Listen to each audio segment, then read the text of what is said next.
सभी को जय हिंद। मैं सुखदार वेटी नायर, जनरल सेक्रेटरी आरेवा ऑल इंडिया। आज का विषय में जाने से पहले कल मुझे एक शॉर्ट वीडियो देना पड़ा, क्योंकि जो 11 असम राइफल के एक जवान के बारे में जैसे मैंने बताया था उस वीडियो में, वो एक मेडिकल पेशेंट था। इसी वजह से उनके सूबेदार मेजर ने टेलीफोन न उठाने के कारण, मेरा व्हाट्सएप मैसेज न देखने के कारण मैंने वो दिया था, इसलिए वो पब्लिक हो गया। तो सूबेदार मेजर से मेरा रिक्वेस्ट है, जब कभी भी मैं फ़ोन करता हूँ, शायद मेरा नंबर आप लोग के पास होंगे तो उठा लिया कीजिए, क्योंकि वो आप ही हैं एक कंप्लीट यूनिट का गार्जियन, जो आपका डायरेक्ट सीओ के साथ लिंक रहता है। वेलफेयर ऑफ द जवान जो है मोस्टली डिपेंड करता है आपके ऊपर। ओके, तो आज का जो विषय मैंने चुना है एआर कैडर ऑफिसर के बारे में। जैसे आप सभी लोग देखते हैं, असम राइफल्स में जो है 20% जो ऑफिसर्स का पोस्ट होता है वो एआर कैडर, जो लेटरल जो असिस्टेंट कमांडेंट के तौर पे सिलेक्शन प्रोसेस है उससे बनते हैं, और 80% जो है आर्मी से जो आते हैं डेपुटेशन। और देखा है पिछले सालों में, जैसे एयर कैडर ऑफिसर के कई सारे जो पोस्ट होते हैं हमारे असम राइफल्स में। फॉर एग्जांपल, जब LOR खुला था जनरल सुशील कुमार सर के समय में, वहाँ पे असम राइफल के कैडर ऑफिसर कमांडेंट जो SG है उनको दिया जाता था। और यूनिटों में जो है क्वार्टर मास्टर का पोजीशन और सेकंड इन कमांड जो 2IC बोलते हैं, वो भी असम राइफल्स के एयर कैडर ऑफिसर के हाथ में था। तो आहिस्ता आहिस्ता जो है ये सारे जो पद जो है, जो आर्मी ऑफिसर हैं जो डेपुटेशन में आते हैं, उन्होंने इनको ले लिया। और मैं समझता हूँ कि ये इनके जो आवाज़ है वो दबा के रख दिया जाता है। पॉलिसी मेकिंग जो भी होते हैं, तो एयर कैडर ऑफिसर को जो है एक रिप्रेजेंटेशन नहीं देते हैं। यही है सभी का जो प्रॉब्लम है, जो हमारे सदस्य भी कुछ हैं। और इनके मैं समझता हूँ कि ये जो ग्रुप बी में इनको रखा हुआ है, देखिए ऑफिसर सर्विसेज में, जिसके कारण जो बेनिफिट, जो फिनंशियल बेनिफिट जो मिलते हैं, जो इवन अदर जो CAPF, जो 6 सेंट्रल पे कमीशन ने नॉन फंक्शनल फिनंशियल अपग्रेडेशन का एक लाया था, एक प्रोसेस कहेंगे, जो कि स्टैगनेट हो जाते हैं कोई भी रैंक में, उनका फर्दर प्रमोशन नहीं है। तो जैसे MACP है उसी प्रकार से ऑफिसर को जो है ये दिया जाता था।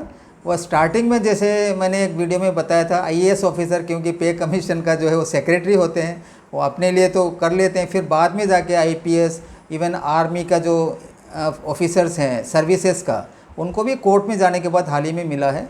और इवन जो CAPF के जो ऑफिसर हैं, असिस्टेंट कमांडेंट एंड अबोव, जो डायरेक्ट एंट्री होते हैं, उनको भी एक ग्रुप में डाला गया है ऑलरेडी, और उनको भी जो है बेनिफिट मिलता है। लेकिन असम राइफल के ऑफिसर जो बताते हैं कि जो इनका एजुकेशनल क्राइटेरिया है, जब इनका DPC बनता है तो उनका है 10+2। देखिए, तो 10+2 के ही कारण, जबकि उनमें से कई सारे ग्रेजुएट होंगे, लेकिन ये जो एजुकेशनल क्राइटेरिया 10+2 रखने के कारण, जो कि कोर्ट वगैरह में भी केस है इनका भी, नेफू को लेके एक बीच में आए थे कि आर्मी ऑफिसर के साथ जो सीनियरिटी के बारे में जो असम राइफल रूल्स वगैरह में डाला हुआ है, ये सभी जो है एक प्रकार के इनके अगेंस्ट में हो रहा है। और इनका सबसे बड़ा वीकनेस मैंने देखा है, जो इवन रिटायर्ड भी है, काफ़ी मात्रा में है, इनमें कई लीगल क्वालिफाइड है, कहीं प्रैक्टिस करते हैं, लेकिन अपना एक एसोसिएशन इन्होंने अभी तक बनाया नहीं है।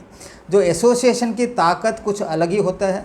जो भी इनका लेजिटिमेट जो इशू है, उनको स्ट्रॉन्गली रिप्रेजेंट करने की ज़रूरत है। और मैं DGR सर से जो है रिक्वेस्ट करता हूं, क्योंकि देखिए 10+2 जो है एक्चुअल में जो सैनिक स्कूल से जो IMA में जाते हैं आर्मी ऑफिसर, जो 3 साल का ट्रेनिंग करते हैं वहाँ पे, तो उसके बाद जो है ऑटोमेटिकली उनको जो है ग्रेजुएशन का सर्टिफिकेट दिया जाता है कुछ यूनिवर्सिटी द्वारा। जैसे कि न्यू दिल्ली जो यूनिवर्सिटी है, जवाहरलाल नेहरू का जो यूनिवर्सिटी है, वो देते हैं, या कोई और देते हैं, एक्सपीरियंस और ट्रेनिंग के बेस में। देखिए, और आर्मी के जो JCO से उनको भी गैजेटेड रैंक दिया जाता है, और जवान जब पेंशन जाते हैं उनको भी एक ग्रेजुएशन का इक्विवेलेंट माना जाता है। तो why not air cadre officers? देखिए, उनका भी जो है काफ़ी एक्सपीरियंस है, जवान से बना हुआ है, और कई सारे तो ग्रेजुएट ऑलरेडी है, क्योंकि जब एक ऑफिसर बनना होता है तो वो प्रिपेयर करते हैं अपना, जो भी अपना एजुकेशन को इम्प्रूव करते हैं। लेकिन क्राइटेरिया, जैसे मैंने बताया, जो DPC क्राइटेरिया के बारे में मैंने पिछले बार जो दिया था, और जो ट्रेड पर्सन है, इवन इंजीनियर, मेडिकल, सभी का मैट्रिक रखा हुआ है, तो उसी को देखते हैं जब कोई भी इनका देना होता है अपग्रेडेशन वगैरह। तो एयर कैडर ऑफिसर जो है अपने में काफ़ी एक्सपीरियंस्ड है। देखिए असिस्टेंट कमांडेंट बनने के बाद कई सारे कैडर टेस्ट लिखने होते हैं, जो डेप्यूटी कमांडेंट बनता है, फिर 2IC बनता है, फिर कमांडेंट बनता है। हर प्रमोशन के लिए उनका एक अपना जो एक कैडर वगैरह होता है, जो मैं समझता हूँ कि लगभग आर्मी की जो प्रमोशन होता है उसी प्रकार है। क्योंकि 2010 में एक प्रपोज़ल डाला था जो डायरेक्ट एंट्री के लिए, लेकिन फाइनली माना नहीं है। उसमें भी जो है देखिए कंप्लीट जो आर्मी का जो ट्रेनिंग है इनको प्रीफर दिया गया था, जो असम राइफल्स के लिए direct entry as an assistant commandant complete जो है उनका ट्रेनिंग IM में सब में रखा था, लेकिन बाद में कुछ कारणवश जो उसको एक्सेप्ट नहीं किया गया। और जो है असिस्टेंट जो भी एयर कैडर ऑफिसर है देखिए कमांडेंट तक जो है बंद हो जाता है, आगे उनका प्रमोशन नहीं है। और उनका जो फिनेंशियल जो अपग्रेडेशन जो मैंने बताया 6 सेंट्रल पे कमीशन का जो और जो ऑफिसर इनका लाभ ले रहे हैं। और एक देखिए पिछले बार जब मैं DPC का देख रहा था, वहाँ पे जो है सीनियर हिंदी जो ऑफिसर है, सीनियर हिंदी ऑफिसर्स, उसको भी ग्रुप A में रखा हुआ है। देखिए तो क्या कंपैरिजन है। देखिए ओके चलिए वो अपना मिनिस्ट्री में कुछ मतलब करके उनको ग्रुप A में रखा गया, तो असम राइफल्स के जो ऑफिसर है बिल्कुल जो कमांडेंट है, कॉलोनल रैंक का इक्विवेलेंट होता है, उनमें क्या कमी है देखिए, ये मैं बताना चाहता हूँ अपने DGR से। क्योंकि ये मिनिस्ट्री लेवल में मैंने देखा है कई सारे केसेस इम्फाल में भी चल रहा है। और दूसरा जो है जो असम राइफल के जो आर्मी ऑफिसर है हाई रैंक में जो आते हैं DGR वगैरह, वह जो है अपने तरीके से भी इन एयर कैडर ऑफिसर को नीचे दिखाने की कोशिश किया है, करता आ रहा है। और यह जो सब देखने को भी मिलता है, जैसे कि जो पोस्ट होते हैं जैसा कोर्ट मास्टर है, 2IC है, बताते हैं कि इनको ऑपरेशनल एक्सपीरियंस नहीं है। कहीं मैंने देखा था कोर्ट में जो इन्होंने रिजॉइंडर दे रखा है या जो काउंटर फाइल कर रखा है। तो मैं कहता हूँ कि यही जो कमांडेंट रैंक के air cadre officer independent operational area में जो चाइना बॉर्डर वगैरह में SSB और ITBP का कमांड कर चुका है, इनमें ट्रेनिंग की क्या कमी है? कुछ कमी नहीं है। मैं समझता हूँ कि वो उतना ही कम्पेटेंट है जो कि आर्मी के जो ऑफिसर आते हैं, केवल इसलिए कि इनका एंट्री जो क्राइटेरिया +2 रखा हुआ है, इनको ये सारे सुविधाओं से वंचित करना मैं समझता हूँ कि ये टोटली अनजस्टिफाइड है। और अभी नया जो DGR साहब है, पॉजिटिव आउटलुक है उनका जो है चिट्ठी भी मैंने एक मेल में उन्होंने जवाब दिया था, काफ़ी पॉजिटिव जो है ऑफिसर है। मैं उनसे एज एन एसोसिएशन, क्योंकि असम राइफल के कैडर ऑफिसर भी हमारे सदस्य हैं, तो उनकी तरफ से मैं उनसे रिक्वेस्ट करता हूं कि सर ये जो केस ज़रूर आप टेकअप कीजिएगा। इनको पूरा हक बनता है ग्रुप A में जाके उसका जितना भी बेनिफिट लेने का हक रखता है। और जो हमारे जो सदस्य हैं और जो नहीं भी है, उनसे भी मैं रिक्वेस्ट करता हूं कि आप एक एयर कैडर ऑफिसर जो रिटायर्ड है उनका एक एसोसिएशन बनाइए।